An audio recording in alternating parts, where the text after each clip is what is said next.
Selamat sore pemirsa, apa kabar Anda? Semoga semuanya selalu dalam keadaan sehat ya pemirsa ya. Senang sekali pemirsa di hari ini sosok inspiratif kembali hadir untuk semua pemirsa setia TVRI dimanapun Anda berada. Tentunya bersama saya Putri Kiki. Dan seperti biasa pemirsa, di sosok inspiratif tentunya saya tidak sendiri. Seperti tadi prolog yang sudah pemirsa lihat di awal acara kita pada hari ini. Di sosok inspiratif hari ini kita hadir dengan tema mencetak petani berdasi. Dan hari ini bintang tamu kita sangat luar biasa, yaitu kita kedatangan Bapak Dr. Zainal Arifin. Beliau adalah seorang dosen di Politeknik Kupang dan beliau juga merupakan ketua kelompok tani Kampung Daun yang bertempat di Baumata. Nah, di sosok inspiratif kali ini pemirsa, kita akan mengenal lebih dalam siapa sih Bapak Zainal Arifin ini dan bagaimana upaya-upayanya dalam mengelola lahan pertanian dan bagaimana upaya-upayanya dalam mencetak anak-anak muda menjadi seorang petani berdasi. Langsung saja kita sapa bintang tamu kita yang sangat luar biasa hari ini, Bapak Zainal. Selamat sore Bapak. Oke, pemirsa kita mohon izin dulu ya, Bapak Zainal boleh dibuka maskernya, ditaruh ke bawah biar pemirsa juga bisa melihat seperti apa sih Bapak Zainal Arifin ini. Oke, Bapak gimana kabarnya Pak? Baik-baik. Sehat ya Pak ya? Sehat ya. Saya lihat kelihatannya sangat bugar nih ya, karena memang suka bertani ya Bapak ya. Oke Bapak, kita tahu bersama bahwa Bapak basicnya adalah seorang dosen ya. Tapi kalau kita lihat nih Bapak ya, Bapak ini kebanyakan turun ke lapangan ya. Apakah Bapak ini tidak terlalu suka ngajar di depan kelas atau bagaimana nih Pak? Lebih sukanya turun ke lapangan untuk ngajar anak-anak di lapangan? Boleh diceritakan sedikit dong Pak ke kita semua? Iya, senang juga mengajar tapi kami sebagai dosen pendidikan vokasi memang lebih banyak di lapangan, sekitar 60-70% di lapangan. Ini saya coba membuktikan bagaimana porsi mahasiswa pertanian itu khususnya Politeknik, apalagi sesuai himbauan gubernur ya, NTT itu mahasiswa Politeknik Pertanian itu mahasiswa pertanian itu seharusnya lebih banyak di lapangan. Apalagi sekarang ini alumni pertanian itu sangat kurang laku untuk direkrut suatu perusahaan ataupun lembaga pemerintah. Makanya banyak sarjana ya yang menganggur, sehingga terpanggil saya untuk bisa mendidik mereka untuk bisa menjadi petani yang sukses. Bahkan istilah di sini menjadi petani yang berdasi. Ya. Oke, luar biasa. Nah, dari judul kita dan tadi sudah Bapak bilang ya, bagaimana Bapak bisa mendidik anak-anak Bapak sebagai seorang sarjana pertanian ini untuk menjadi seorang petani berdasi. Bagaimana sih Bapak bisa mencetak anak-anak muda itu untuk menjadi seorang petani berdasi, Pak? Iya, saya mencoba merekrut mereka yang mewakili pulau-pulau, ada 6 pulau besar yang punya kabupaten ini. Karena mereka ini menganggur ya, menganggur yang sebagian sudah jadi alumni tapi masih menganggur. Jadi saya mencoba menghitung kebutuhan mereka dan kira-kira penghasilan mereka layak itu berapa. Karena saya punya target mulai punya penghasilan mungkin 2-6 juta saat ini menjadi bisa 10 juta per bulan. Sehingga saya coba membagi omset penjualan itu menjadi 40% mereka omset ya, penjualan kotor. Ya, kemudian 5% manajernya, 40% untuk biaya modal, kemudian mungkin untuk operasional ketua kelompok yang sekitar 20% lah. Oke, jadi Bapak melihat ya para sarjana pertanian ini kayaknya banyak yang menganggur ya, untuk lapangan pekerjaan di lapangan itu kayaknya cukup sulit untuk didapatkan oleh seorang sarjana pertanian. Akhirnya Bapak mencoba untuk berpikir bagaimana sih agar para sarjana-sarjana ini bisa sukses, bisa menjadi seorang petani berdasi, dan akhirnya Bapak membuka yang namanya lahan pertanian atau kelompok tani Kampung Daun. Nah, ini sejak kapan sih Bapak mulai merintis usaha ini dan bagaimana sih awal mula ceritanya, ada berapa anggota yang bergabung gitu Pak? Kelompok tani ini mulai dirintis ya sejak 2004 sebenarnya. 2006 itu mulai eksis. Kemudian secara resmi itu melalui SK Kepala Desa Baumata pada tahun 2016 ya, sampai sekarang ini. Dan untuk lebih produktif anak-anak ini, mahasiswa dan alumni ini, saya mencoba menjadikan mereka sebagai satu kelompok menjadi anak wirausaha. Anak wirausaha kelompok tani Kampung Daun. Kalau di perusahaan besar itu kan anak perusahaan. Kalau saya anggap sebagai anak wirausaha kelompok tani Kampung Daun. Anak wirausaha kelompok tani Kampung Daun. Yang namanya itu kelompok alumni dan mahasiswa hortikultura wirausaha.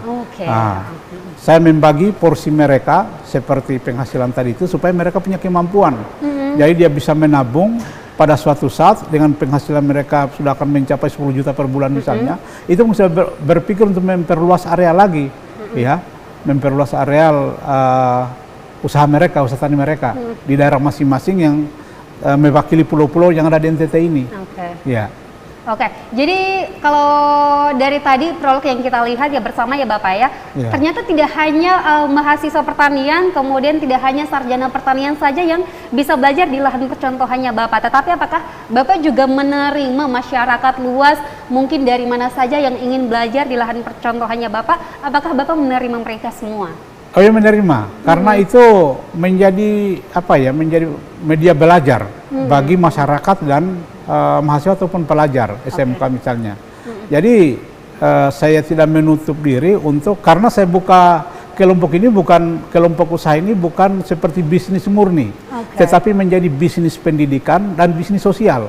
Jadi terbuka pada semua orang untuk datang belajar, dari kalangan rohaniwan, baik Protestan, Katolik, Islam maupun agama lain, siapa aja yang mau belajar di sana.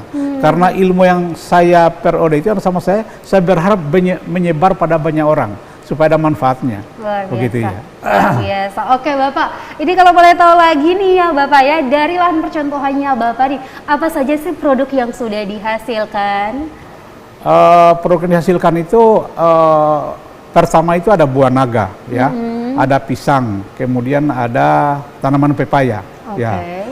Jadi bagaimana menata tanaman-tanaman ini, saya anggap sebagai tanaman tahunan, tidak mengganggu tanaman semusim, sehingga para petani itu mudah mengadopsi, ataupun mungkin lembaga tertentu, apa itu pemerintah maupun swasta atau BUMN itu sangat mengadopsi karena tidak mengganggu kebiasaan petani menanam komoditas tanaman semusim. Ya. Juga sangat dilatar belakangnya saya karena banyak lahan di NTT ini yang lahan basah, ya, masih belum 100% dikelola. Dari 200 sekitar berapa tahun lalu itu sekitar 263.000 hektar, yang baru dikelola itu sekitar 45%. Mudah-mudahan sudah bertambah sekarang ini. Ya, itu pun belum produksi pengolahannya. Lahannya lahan basah, kita meramaikan lahan kering.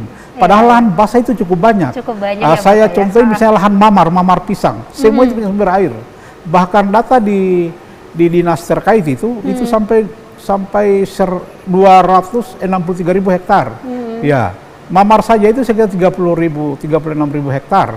Ya, di tempat saya itu dikelilingi mamar dalam kawasan 203 hektar. Ya, saya memberikan contoh di situ supaya mamar itu lebih ditata.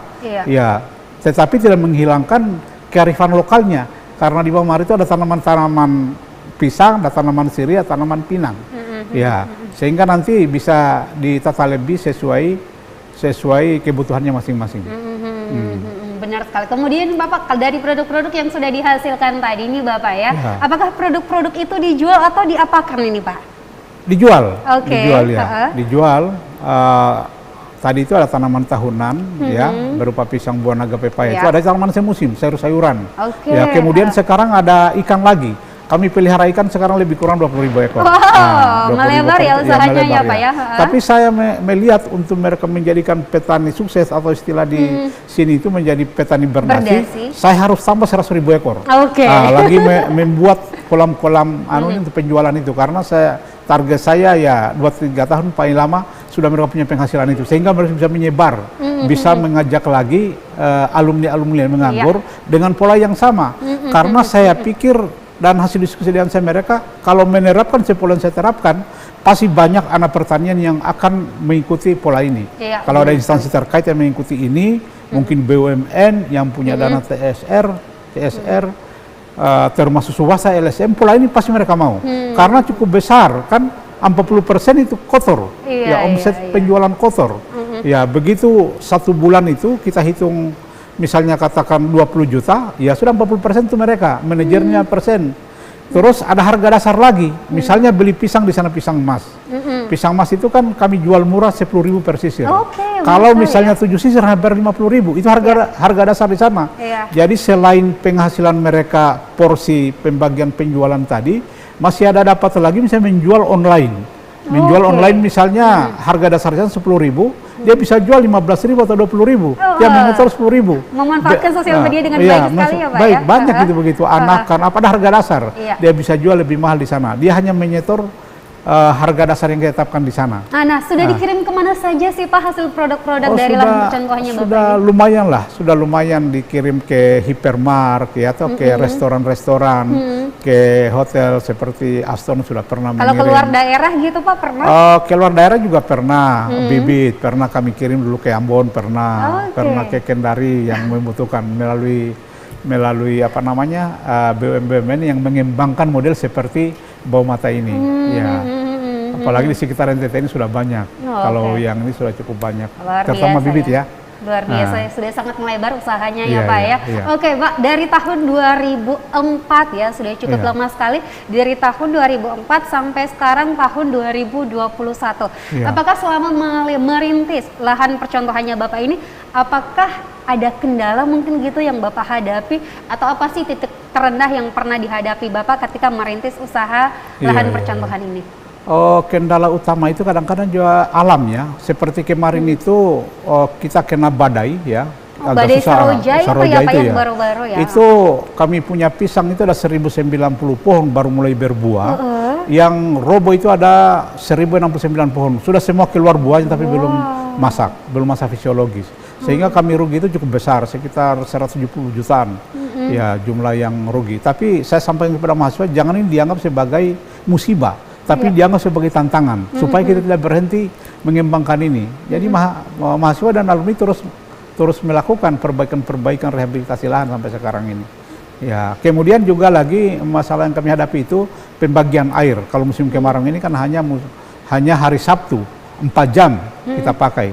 Jadi untuk mengatasi itu kita coba membuat kolam-kolam ikan ini, sehingga kita memelihara ikan. Ya, sebelum air itu dibawa ke tanaman, kita pelihara dulu ikan, sehingga limbah ikan ini sekaligus menjadi pupuk tanaman. Dan ini harapan saya anak-anak ini dan penyebaran potensi mamar ini bisa seperti itu. Bisa ada kolam-kolam ikan di setiap mamar itu, ya sebelum dilepas ke mamar pisang, bisa dipeliharakan dulu ikan. Dan sudah terjadi di sana. Kebetulan sudah ada dinas atau badan terkait, badan litbang pengembangan dan penelitian daerah, TTS itu mulai melakukan kerjasama dengan Politani. Kita dari kelompok ini mahasiswa dalam ini akan mendukung nanti ya untuk pelaksanaan itu. Amin amin, saya doakan sukses ya Pak ya. Dan dari tahun 2004 ya sampai sekarang tahun 2021, apa sih tips atau trik yang paling diandalkan oleh Bapak atau yang digunakan Bapak untuk bisa bertahan dalam mengelola lahan percontohannya Bapak atau lahan pertanian ini, yang kalau kita lihat banyak juga sih yang gagal kan untuk membuat lahan percontohan atau lahan pertanian ini? Sebenarnya ada dua yang paling bagus, yaitu buah naga. Ya, buah naga ini ya ada seroja dia hampir tiada yang roboh. Ya, kemudian saya biasa bilang sama pengunjung itu, tanaman buah naga ini tanaman orang malas. Ya, tidak terlalu membutuhkan pekerjaan yang banyak, tapi menghasilkan uang. Ya, maksudnya coba bayangkan itu, buah naga dari luar pulau ini setiap tahun itu, itu puluhan ton bahkan ratusan ton masuk. Padahal kualitas buah naga di NTT itu jauh lebih baik. Kalau disandingkan antara buah naga dari luar pulau ini dengan buah di sini, pasti tidak laku habis dulu buah kita dari Kupang ini baru laku yang lain. Jadi tipsnya yang pertama yang mau buka lahan percontohan atau lahan pertanian, ayo tanam dulu buah naga ya. Buah naga. Buah naga ya. Oke, Bapak, ini tidak terasa nih waktu kita hampir selesai nih ya Pak ya. Tapi satu pesan terakhir dari Bapak untuk semua pemirsa sosok inspiratif hari ini ya, yang sedang menyaksikan sosok inspiratif hari ini, boleh dibagi dong apa sih kiat-kiat Bapak agar mereka ini memiliki kemampuan yang sama seperti Bapak untuk membangun usaha atau lahan percontohan atau lahan pertanian ini dan mampu mempertahankannya seperti Bapak. Boleh dibagikan? Iya, itu pertama saya sudah anjurkan, bahkan ada saya bukan rekening. ya untuk menabung, memupuk modal kalau nanti memperluas usahanya. Dan saya menyuruh mereka mempraktekkan teknologi yang sudah dapat di Politani. Ya ada kekurangnya bisa bertanya sama saya. Ya begitu. Jadi mereka menabung sekarang. Menabung kalau yang masih sekolah ya penghasilannya sebagian bisa dibayarkan uang kuliahnya. Jadi ketergantungan sama orang tua itu mulai berkurang, bahkan sudah ada yang menghentikan. Baru 1 tahun. Kalau sudah 2-3 tahun kita punya ikan juga sudah lebih menghasilkan. Saya yakin mereka akan lebih tangguh lagi lah untuk mengembangkan usaha-usaha ini sehingga menjadi wirausaha tani yang seperti kita dambakan menjadi petani berdasi. Terima kasih banyak Bapak Zainal Arifin sudah hadir di Sosok Inspiratif kali ini, dan sekali lagi untuk semua pemirsa setia TVRI dimanapun Anda berada, jika ingin belajar bertani, mengelola lahan pertanian, boleh langsung datang ke Bapak Zainal Arifin, Ketua Kelompok Tani Kampung Daun yang bertempat di Baung Mata, yang di sana kita akan sama-sama belajar untuk menjadi seorang petani berdasi ya Bapak ya. Sekali lagi terima kasih banyak pemirsa, sampai ketemu di Sosok Inspiratif minggu depan. Terima kasih banyak Bapak.